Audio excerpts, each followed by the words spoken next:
When discussions turn to U.S. aid for Ukraine, the name Donald Trump often dominates the conversation.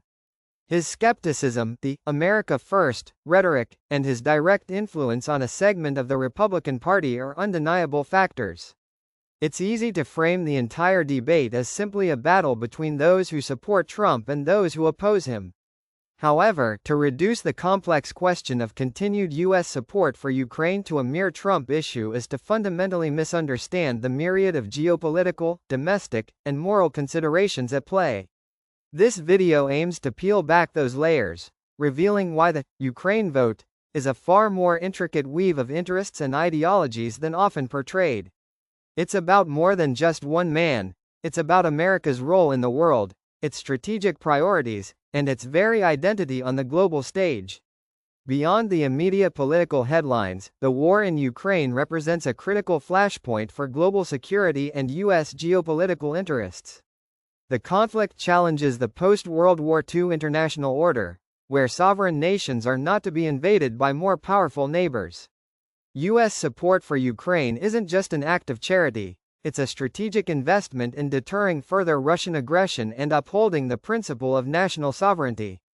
A Russian victory would embolden authoritarian regimes worldwide, signal weakness to adversaries, and directly undermine NATO's credibility, an alliance cornerstone for U.S. security in Europe for decades.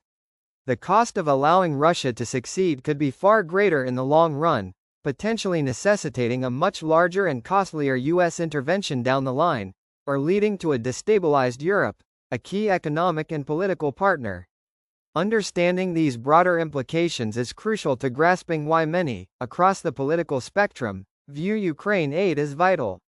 While Trump's influence is significant, opposition or skepticism towards Ukraine aid within the U.S. also stems from deeper domestic currents. Many Americans grapple with economic anxieties, inflation, national debt, and the rising cost of living, and question why billions are sent overseas when needs persist at home.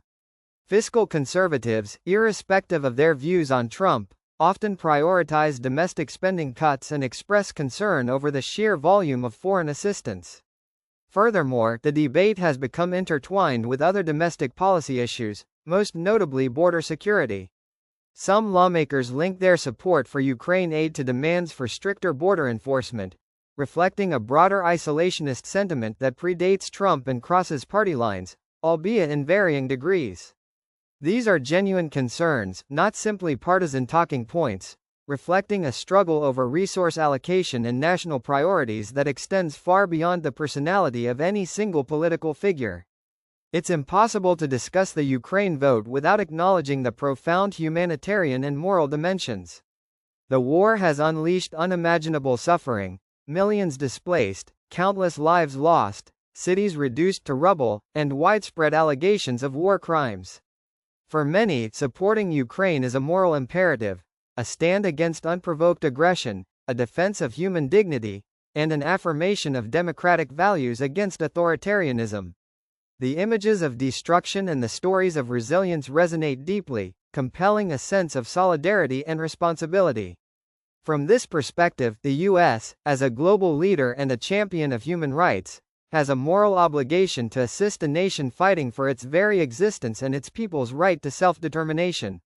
This is a powerful motivator for many voters and policymakers, transcending party lines and purely strategic calculations. Ultimately, the Ukraine vote is a crucible for America's future foreign policy and its identity in a rapidly shifting global landscape. It's not just about a single aid package or a single political figure. It's about the kind of world the U.S. wants to help shape, the alliances it wishes to maintain, and the values it stands for. Simplifying this debate to a pro-Trump or anti-Trump stance misses the forest for the trees. It ignores the legitimate concerns about domestic welfare, the strategic necessity of confronting revisionist powers, and the undeniable humanitarian crisis unfolding before our eyes. Engaging with this issue demands a nuanced understanding of all these facets, moving beyond partisan soundbites to a thoughtful consideration of long-term implications for the U.S., Europe, and the global order. Only then can we truly appreciate the full weight and complexity of the choices before us.